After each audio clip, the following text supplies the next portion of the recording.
ada beberapa soalan di sini.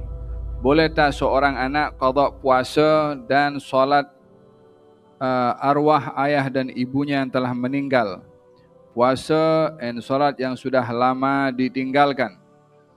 Yang ada di dalam hadis mengqada adalah qada puasa dan juga haji. Adapun haji, seorang wanita datang kepada Rasulullah dan mengatakan, "Ya Rasulullah, orang tua saya meninggal dunia dan dia belum melaksanakan haji. Adakah saya wajib melakukan haji untuk ayah saya?" Kata baginda Rasulullah, "Kalau ayah kamu ada hutang, adakah kamu akan bayar hutangnya?"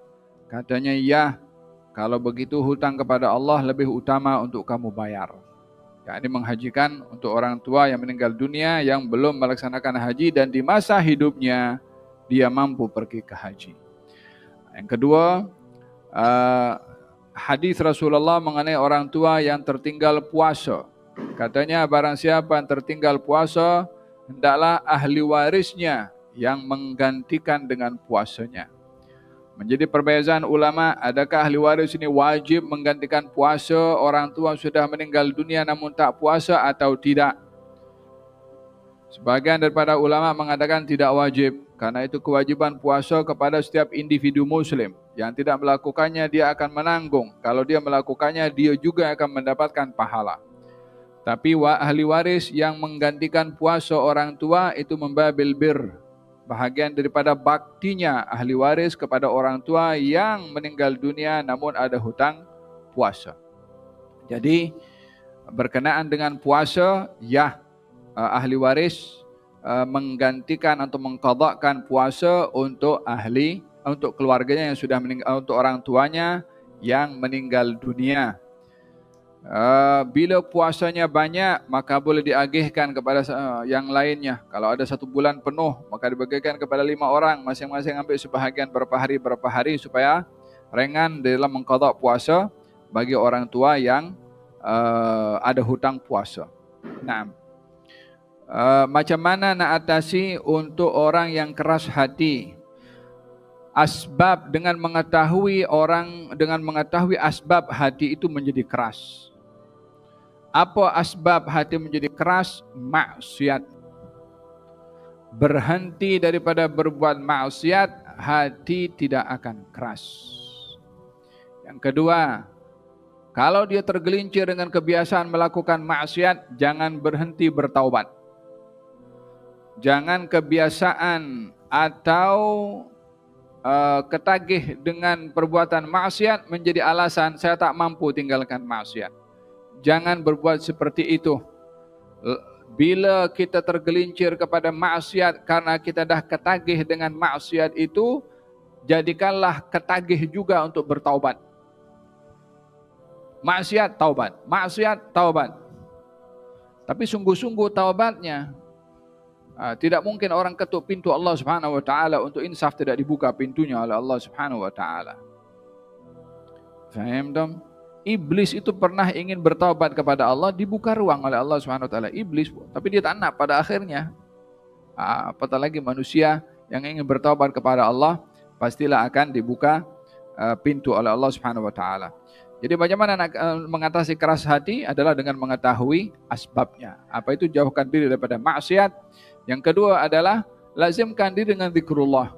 Ala bi dzikrillah tatmainnul qulub. Yang ketiga, kata baginda Rasulullah SAW, orang untuk mendapatkan hati ini lembut, maka usaplah kepala anak yatim dan beri makan kepada orang miskin. Bukan bermakna usap anak yatim begitu bagi darul yatim kita usap masing-masing macam tu. Tapi dengan penuh penghayatan. Ini orang kehilangan ayahnya, ini orang susah, kehilangan kasih sayang. Saya sudah dewasa, saya diberi kasih sayang oleh orang tua saya. Jadi sentuh hati nurani ini dengan keadaan yang ada pada orang lain yang dia dalam keadaan kesusahan, dengan kehilangan orang tua yang menyayanginya. Yang kedua, memberi makan kepada orang miskin. Tapi memberi makan kepada orang miskin bukan transfer, hantar duit bagi makan kepada orang miskin dekat negara ini atau negara itu. Tak, bawa sendiri itu makanan. Pergi tengok orang miskin punya kehidupan macam mana, supaya hati ini lembut tengok keadaan orang susah. Kita dalam keadaan diberi nikmat oleh Allah Subhanahu wa taala. Bergaullah dengan orang-orang susah, orang-orang yang dalam, pergi ke hospital di situ. Pergi ke hospital, asal ini tambah daripada saya. Pergi ke hospital. Tengok orang sakit macam mana. Supaya hati ini insaf dan sedar bila tengok orang dalam keadaan susah, ya. Yang keempat, bagaimana pandangan Islam tentang profesi seorang perempuan sebagai engineer, sebab lingkungan kerja banyak bertemu lelaki tetapi hanya sebatas urusan pekerjaan sahaja. Dalam Islam, ilmu yang manfaat itu boleh dicari oleh sesiapa sahaja, baik laki-laki atau perempuan. Talabul ilmi faridatun ala kulli muslimin. Mencari ilmu wajib bagi orang Islam, tapi tak ada khusus laki-laki atau perempuan. Semua orang Islam, mau laki-laki atau perempuan, mau ilmu engineer, mau ilmu manajemen, mau ilmu kimia, mau ilmu astronomi, mau ilmu apa saja. Hanya ada beberapa ilmu yang dikhaskan untuk laki-laki, seperti perang. Itu diperintahkan kepada laki-laki. Apa sebab? Sebab jihad tidak wajib kepada perempuan. Tapi zaman kita sekarang, perempuan pun nak bersaing juga. Ada tinju, perempuan latih tinju juga. Ada silat, perempuan pun latih silat juga. Ada pistol, perempuan juga lah pistol juga. Pada bahagian yang dikhaskan kepada laki-laki, biarlah laki-laki yang belajar ilmu tersebut, karena ada kaitan dengan kewajiban kepada mereka dalam agama. Ilmu engineer bagi perempuan sama juga dengan bagi laki-laki. Kalau dia membidangi bidang ilmu engineer, cari pada ilmu itu yang boleh bermanfaat dalam mereka bina bangunan yang islami, lebih kurang seperti itu. Kalau perempuan silakan saja ilmu apa saja. Yang tak boleh itu adalah bercampur laki-laki dengan perempuan. Bukan karena ilmu engineer-nya, hatta belajar ilmu syariat pun juga kalau campur laki-laki perempuan ya tak boleh juga. Bukan karena ilmunya, tapi karena percampurannya. Kalau perempuan belajar engineer bercampur dengan laki-laki, maka tak boleh. Kalau laki-laki belajar engineer campur dengan perempuan, itu juga tak boleh. Bukan karena ilmunya, tapi karena percampurannya, ikhtilatnya yang tidak diperbolehkan. Jadi silakan belajar ilmu apa saja, hal-hal yang salah dalam agama dielakkan. Baik itu bercampur tanpa batas ataupun sebab-sebab yang lainnya. Tapi kalau percampuran itu atau dalam batasan urusan kerja, faham dong?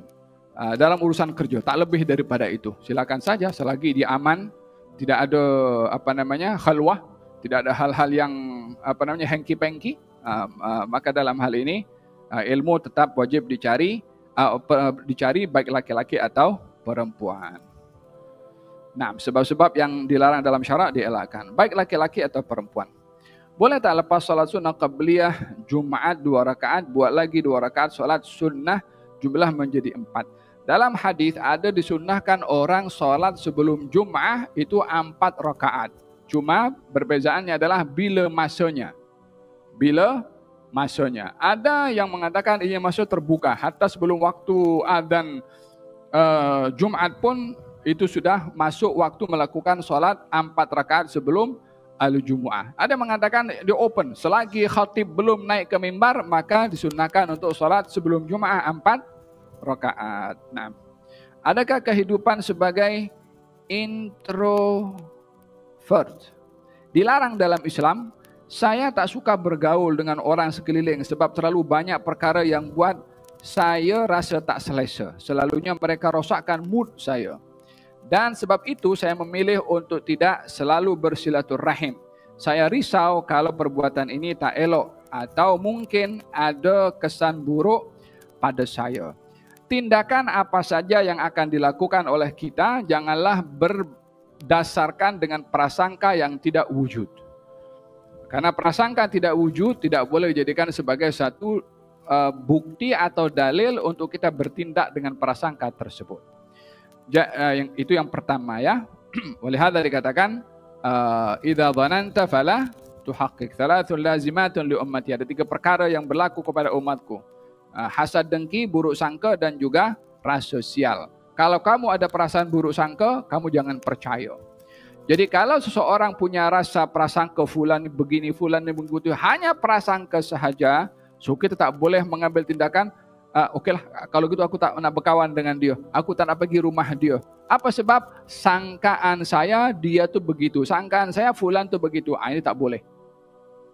Melainkan sudah sampai kepada peringkat yakin. Kalau sampai peringkat yakin, naam, sudah nampak benda mungkar di hadapan, kita tak bolehlah untuk nak berkongsi atau terlibat dalam perkara yang mungkar tadi. Yang kedua, masalah silaturahim ini kan digalakkan. Barang siapa ingin panjangkan umur, dimurahkan rezeki, maka hendaklah dia menyambung tali silaturahim. Bila kita beruzlah dan tidak bersilaturahim, maka kita rugi daripada pahala besar dalam menyambung tali silaturahim. Yang ketiga, manusia ini dicipta oleh Allah sebagai makhluk yang bersosial. Jadi kita tidak digalakkan untuk beruzlah seorang-seorang tak bergaul dengan orang lain. Apa buktinya?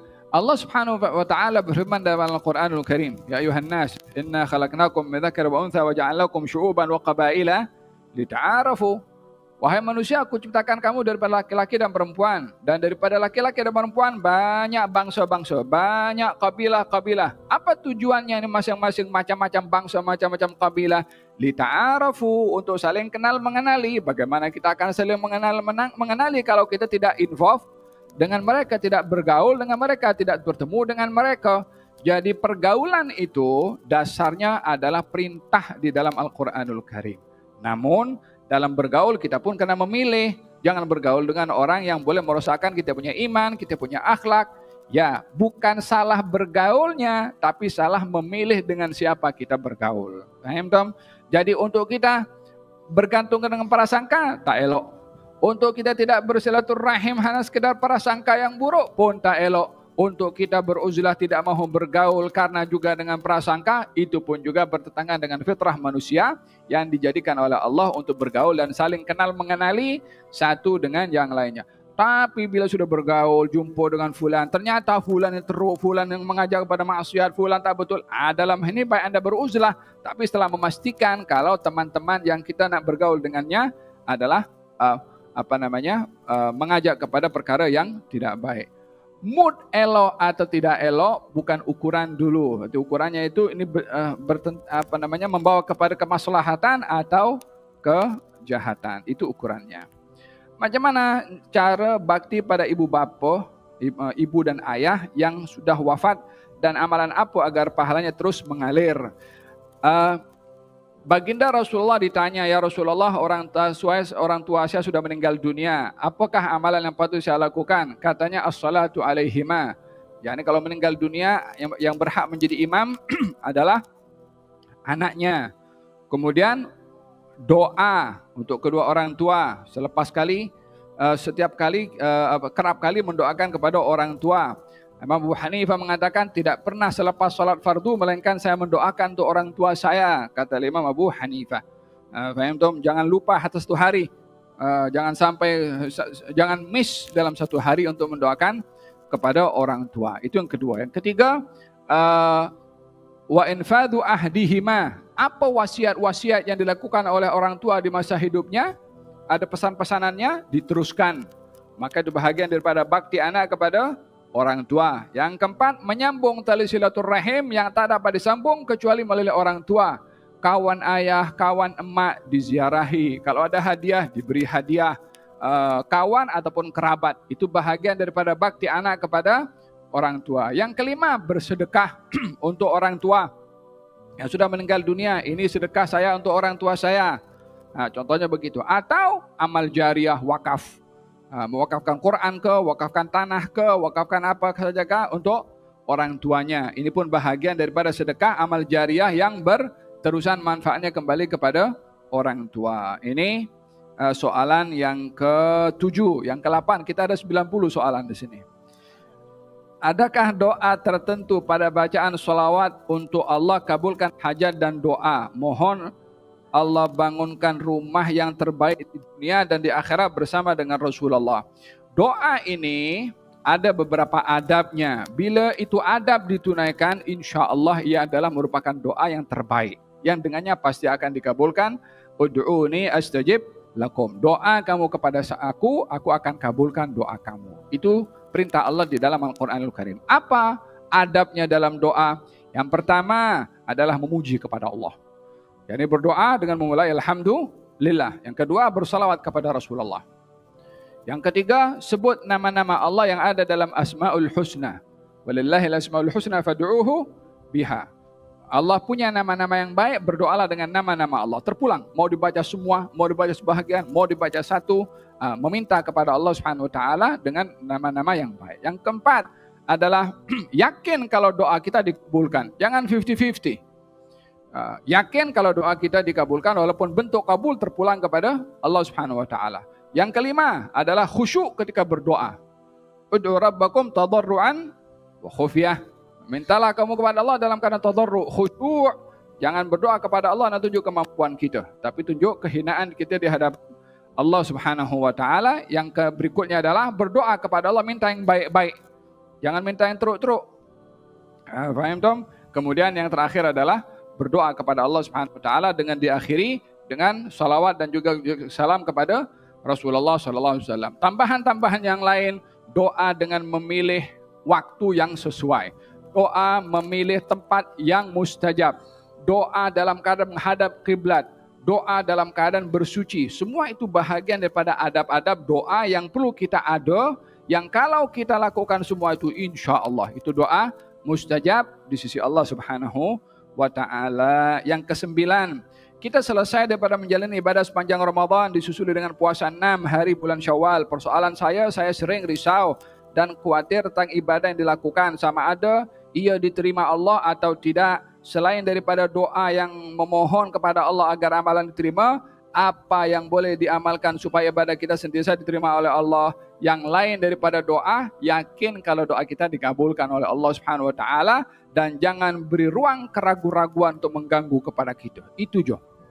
Selagi kita berdoa, doaku dikabulkan atau tidak ya?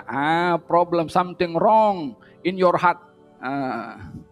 So kita kena buang itu semua. Saya yakin doa saya dikabulkan oleh Allah Subhanahu wa taala. Datang itu suara balik, aku tak dengar cakap engkau. Carikan kepada yang lainnya. Sallallahu wa anta muqinun bil ijabah. Mintalah kamu kepada Allah dalam keadaan kamu yakin kalau doa kamu dikabulkan oleh Allah Subhanahu wa taala. Yang terakhir, yang keempat adalah kalau kita ada ragu-ragu doa kita nih, aku punya doa dikabulkan atau tidak ya? Amal ibadah aku diterima atau tidak ya? Dia buruk sangka dengan Allah Subhanahu wa taala. Bukankah dia suruh kita beramal? Bukankah dia yang menjanjikan kabulnya itu amal? Bukankah kita diperintahkan untuk beramal mengikut kita punya kemampuan? Kalau kita buat semampu kita dan kita yakin Allah mengabulkan, maka itu sudah memadai. Tapi kalau kita mengatakan Allah kabulkan atau tidak ya aku punya amal perbuatan, dia sudah buruk sangka kepada Allah Subhanahu wa taala, buruk sangka kepada Allah satu perbuatan dosa. Paham Tom? Ada yang ke-9, yang ke-10. Bagaimanakah kita mengetahui bahwa segala amalan kita diterima oleh Allah Subhanahu wa taala dan kita tergolong dalam hamba-hamba Allah yang dicintai oleh Allah dan Rasul-Nya? Setiap amal itu akan dilihat kesannya pada perbuatannya. Setiap amal ibadah yang kita lakukan mesti memberi kesan kepada sikap dan juga akhlak. Paham Tom? Kalau fil hadis nyatakan, ya Rasulullah, apa tanda orang hajinya diterima? Katanya linul kalam wa it'amut ta'am. Haji orang diterima, dia punya pembicaraan tutur kata lemah lembut dan suka memberi makan kepada orang lain, yakni bersedekah kepada orang lain. Ada kesan pada ibadah. Tentunya kesan itu adalah kepada akhlak. Orang yang amal ibadahnya diterima oleh Allah Subhanahu wa taala, hatinya lembut. Orang di ibadah diterima oleh Allah, dia tidak sombong, dia makin aktif dalam ibadah, rajin dalam dalam berbuat ketaatan, tidak malas dalam berbuat ketaatan. Ada tanda-tanda seseorang ibadahnya dimakbulkan oleh Allah Subhanahu wa taala. Berikan kata-kata semangat untuk ibu bapa yang ada anak syurga. Allah hadiahkan anak syurga pada kami, tapi berbeza-beza keadaan. Ada yang terlantar seperti cerebral palsy ya. Ada yang kuat mengamuk. Ya Allah, saya doakan ini ibu bapa diberikan kesabaran, ketabahan, kekuatan oleh Allah Subhanahu wa taala. Tak lain bukan hanya bekalnya sabar. Tak ada apa yang lain daripada itu. Selain daripada meminta kerabat dan juga untuk membantu ataupun pihak-pihak tempat-tempat yang boleh memberikan counseling atau nasihat kepada ibu bapa yang ada anak syurga, untuk mengambil nasihat daripada mereka macam mana nak melayan kepada mereka. Selebihnya kita doakan semoga ibu bapa ini diberikan kekuatan oleh Allah Subhanahu wa taala. Kita tak dapat bayangkan betapa sukarnya yang dilalui oleh mereka, tapi kita hanya boleh menedahkan tangan untuk berdoa kepada Allah Subhanahu wa taala untuk mereka. Selepas Ramadan, suasana ibadah seperti dalam bulan Ramadan sudah tiada. Jadi sukar nak bersemangat untuk teruskan kebanyakan amalan. Apa solusi atau cadangan yang boleh diamalkan untuk kekalkan semangat ibadah? Tadi Habib Zaid sudah menyentuh tentang ibadah kita di Ramadan itu tidak boleh berhenti walaupun kita sudah berada di luar Ramadan. Ya, untuk dapatkan rasa itu adalah dengan istiqamah. Istiqamah itu wasilah untuk kita mendapatkan rasa pada ibadah. Jangan kita sudah tak wajib lagi puasa Ramadan. Ada puasa Senin Khamis, ada puasa hari putih. Sudah tidak lagi tadarus di masjid-masjid. Di rumah boleh tadarus, boleh baca Quran juga, di pejabat juga boleh, di kedai pun boleh.